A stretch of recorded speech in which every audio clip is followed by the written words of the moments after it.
So you're in the market for a new commercial van, and you have quite a few choices. There's the Mercedes Sprinter, the Ram ProMaster, and then the Ford Transit. This is the fully electric version, the Ford e-Transit, with a price tag just north of $81,000 Canadian as configured, or about $65,000 in the States. This is a little pricier than your regular gas version. We're going to be going over the specifications about this, what makes the e-Transit different from the gas versions, and why you may want to consider one of these if you're looking to replace or add vehicles to your commercial fleet and you're curious if it's a good time to go electric. Now, when it comes to the e-Transit, there are 3 roof heights, 3 body lengths, and then there's the cutaway and chassis cab configuration. So you do have quite a bit of choice depending on what you want to do with your vehicle. I'd say that the only downside, the missed opportunity, at least at this point, is there are no options for the passenger van. You can have up to like 15 passengers depending on how you configure a Transit, and that would be a pretty good opportunity for a lot of businesses to be able to replace their gas vehicles with an electric version. So I'll be curious to see if Ford adds that down the road. Now, according to Ford, the average van user is driving only about 120 kilometers or 74 miles per day here in North America.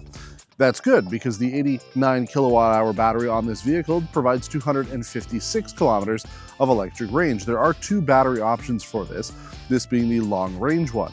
Ford only offers a single motor configuration with this in the rear. It's 266 horsepower and 317 pound-feet of torque, and the rear motor actually sits in the axle, which means unlike other Ford Transits, this has an independent suspension with a semi-trailing arm and coil springs versus the live axle and leaf springs that come on normal Transits.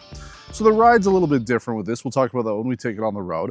And then the way it's configured is a little bit different too. There's no all-wheel drive option at this time. Ford is only offering this as a rear-wheel drive unit with the rear motor. This brings us to why. Why are you going to consider the Ford e-Transit versus a regular gas commercial van? Well, let's talk about a little bit of the specifications on this configuration. It is the 148 wheelbase, so the long wheelbase version of this vehicle.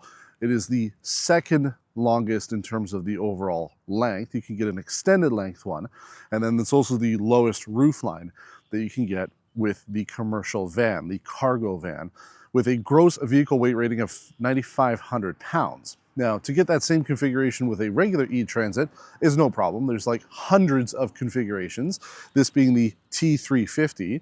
So comparing to a similar 3.5 liter regular V6 engine on the gas Transit, that comes out to about $71,475 when you configure it as closely as you can to this. Now, there's a big difference when it comes to payload.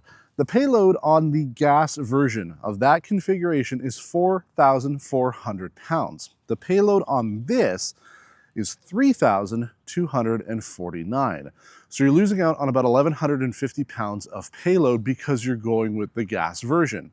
Now, you'll have to tell me, if you're a commercial operator, you're using this every day, you'll know what you're putting into this vehicle. Do you use up to 4,400 pounds? Do you currently have a GVWR of 9,500 pounds? You can get higher, you can get lower when it comes to a commercial van. Depends on what you need out of the vehicle. So does this work for your needs? That's going to be your first question. Does the things you put into it add up to less than 3,200 pounds? If so, then this is a good option for you. But it's also going to depend on what you do with your vehicles. As mentioned, Ford says that the average consumer of these vehicles is driving about 120 kilometers per day. So having double the range could be a good option because you're not necessarily idling, you're not wasting gas. You know, even if you load it up with things, even though you will use more energy to go forward, you're still saving money overall. And with this, we have the 2.4 kilowatt Pro Power on board, which gives us the ability to run accessories out of the back of the vehicle. So if you're using this like a trade, you've got, some equipment that you need to charge or run, you have the option with this. You do leave the vehicle running. You can turn it off and leave the Pro Power on and still run those accessories, but you don't have to worry about idling with the gas engine by going with a fully electric vehicle. And then charging isn't too bad either. 11.3 kilowatt onboard charger, so if you've got like a level 2.5, you're good to go. If you're operating within a sphere, a circular area that's no more than 120 kilometers, you won't really need to use a fast charger while you're out on the road. I think the ideal solution for businesses who would be looking to upgrade to an e-transit is you have level 2 chargers installed at your facility, or if your employees are bringing these vehicles home, they have one installed at home. You just plug it in at night, 89 kilowatts over even a 7.2 kilowatt fast charge will be done overnight and no problem. You schedule it so that you're charging off-peak hours, which means that this will charge maybe $5 to fill it up completely. Whereas with a gas vehicle, I don't know how inefficient a regular Transit 350 is, but I can tell you that you're going to be spending a lot more in gas than you will when it comes to electricity. Also, you don't have to worry too much about maintenance. There's no engine, there's no transmission, so those things don't need servicing. Yeah, you will need to spend a little bit more on tires, as you're going to be wearing those out a little bit faster given the weight of the vehicle, especially if you're doing a lot of loads where you're unladen and then laden. This is always going to be heavier than your unladen gas truck. But for the most part, maintenance costs should be less on the e-Transit. So when it comes to the interior of the Ford e-Transit, you have a number of options, just like you do on the regular Transit. First off, a couple different seating configurations. These are essentially the only main options. You can get them without the armrests. You can get them in a different color. That's kind of it. When it comes to the rest of the interior, though, I find it's extremely functional. When it comes to a commercial vehicle, you want something that will be useful for whatever you're doing. The 12-inch Sync 4 infotainment system has wireless Apple CarPlay and Android Auto, navigation, 360-degree cameras, as well as the intelligent automatic cruise control system. It's not a big thing for me. You've got adaptive cruise control, that's fine, but then it's also using the GPS data as well as traffic sign recognition to set the speed limit. That's not good if you're driving somewhere like I'm on the highway, I'm doing 105, because this thing, any more than that, you don't really want to be going faster, but it'll pick up the wrong traffic sign and it'll think that I now have to do 50 and it'll start slowing the vehicle down. It's not aggressive, but I did notice it a few times on my initial drive back from Mississauga with this vehicle. But aside from that, we have a rotary shifter in the center, similar to some other Ford products that we've seen, which kind of frees up the space there. You've got a couple cup holders, and then the top area has quite a bit of storage, including in front of the driver a 12-volt outlet as well as USB-C. This is perfect for me because I have a dash cam, and it means I can just run the dash cam right up to the front here without having to take up too much of the overall real estate. I don't have to plug it into the 12-volt lower down.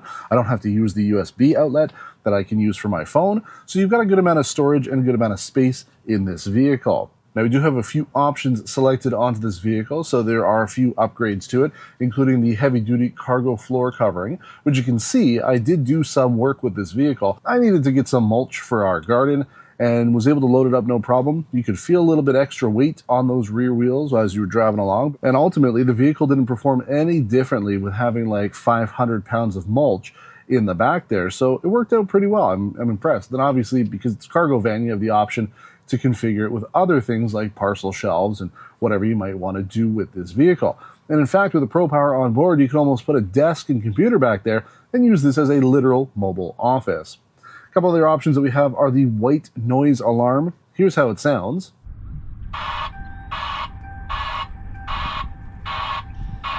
I think it's kind of annoying, but that's the point. It's to get people to pay attention as you're backing up, because this does have, as any other commercial van does, a lot of blind spots, and it is massive to park. So having that, I guess, is a good thing. It's a couple $100.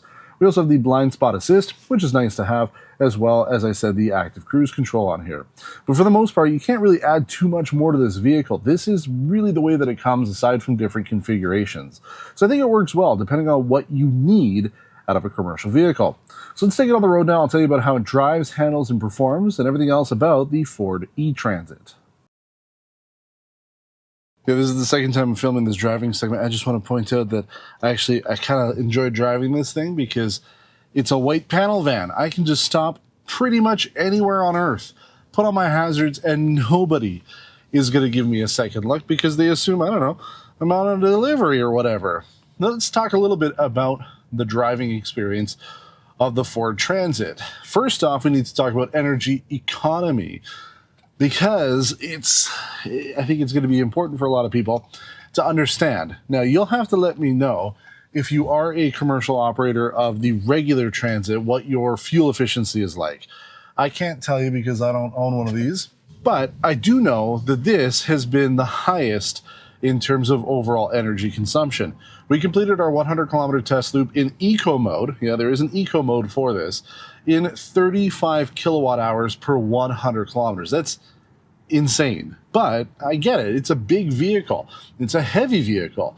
It's not very aerodynamic, right? So all of those things are factoring into the fact that you're not going to get the best energy efficiency. Now, it was a little bit worse just straight up highway. When I left Mississauga, it was closer to 38 kilowatt hours per 100 kilometers because I wasn't doing any regen braking. So in town, you will recuperate some of that. You aren't using as much because you're not going as fast.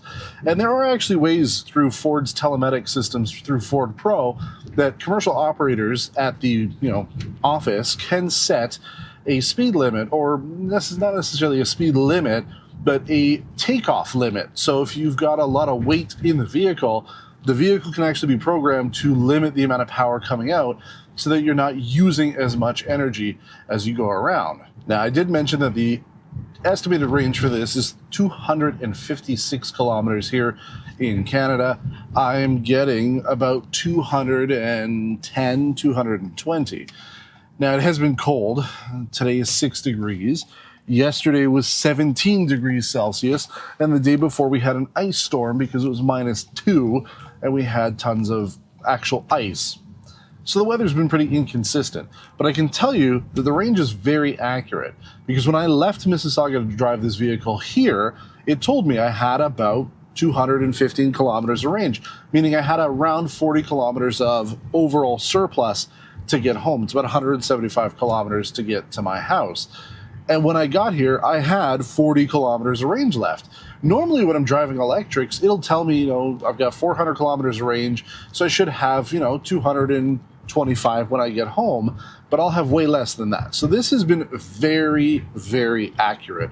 And I think that's going to be something that commercial operators like you, hopefully, will appreciate, because you want to make sure that you're not running out of electricity as you're driving along, but if you've got to go to a job that's, say, 75 kilometers away, and you plan on using the Pro Power on board, so you're going to be using equipment for a while, you want to make sure that you're getting the actual range and you're not going to be stuck somewhere. So I haven't been worried about it. Believe it or not, even with the low range on this and the overall monumental size of this vehicle, I have not been concerned. And I have no concern driving back to Mississauga with this because I know as long as I've got over about 200 kilometers of range, I'll have more than enough to go where I need to get to. So good stuff there. The charging has been fine. There's some scheduling. You can set up your, departure time. So again, could be very useful. If you're always heading out onto the job site starting at 9 a.m., then you can set the vehicle to be ready at 9 a.m. So it could be cool or warm depending on what temperature you want. And you can have all of that scheduled ahead of time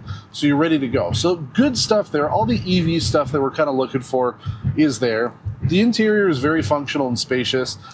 And it's been kind of like a love-hate relationship with me when it comes to the seats on this, because I do feel I sit upright. I'm sitting very high up overall. They aren't super comfortable long-term, though. I'll give it that. I was a little sore after getting home after my 2-hour drive, but I kind of like driving it at the same time. I don't know why, but I have no use for this vehicle, but when it comes to what its intended purpose is, which is a cargo van, it has been pretty darn good. And yeah, I mean, if I were running a business, I always try to picture myself in a different set of shoes. So if I was running a business where I needed to go and, do something to people's houses, right? I was a contractor, I was a plumber, I was an electrician. Absolutely, I could see this working. For the most part, I'm going to be driving around in my area, in my city, in my greater region, so I'm not going to be going overly far. And the fact that I don't have to worry as much about maintenance with this, I think is a huge plus. So I don't have as much hauling capacity, right? I'm limited by that extra 1,100 pounds of weight on this that reduces my overall payload. But for the most part, I think it's going to be plenty fine. I mean, how much are you really putting into this? Again, I need to hear from you. You got to let me know what you think about it. But for the most part, it's pretty much what I expected. I booked this thing thinking, wanted to branch out a little bit and do something different. I have no regrets about it. But now that I've driven this, I want to see what the other options are out there. You know, Bright Drop through Chevrolet, they sell an electric commercial vehicle as well. It's quite different from this. It really is a ground-up electric vehicle, whereas the E-Transit is a regular transit that Ford has electrified. So I'd be very, very curious to see how that vehicle performs. At the moment, GM does not have one on their press fleet, so if you are watching General Motors Company of Canada, I would like to drive a Bright Drop. I want to see how it is, and then we'll see too if there are more options in this space down the road, because I think there is potential for it. You know, we always hear about people complaining about EVs because you can't go on a road trip with this. Well, you are not road tripping in this thing, my good sir. This is meant to be driven around your work area. So I think it works out well. But let me know what your thoughts are. Let us know if you have any questions, whether it's about this 2025 Ford E-Transit or anything else that you'd like to talk about. We are more than happy to go over it with you in the comments. Don't forget to like the video, subscribe to the channel, and until next time, take care.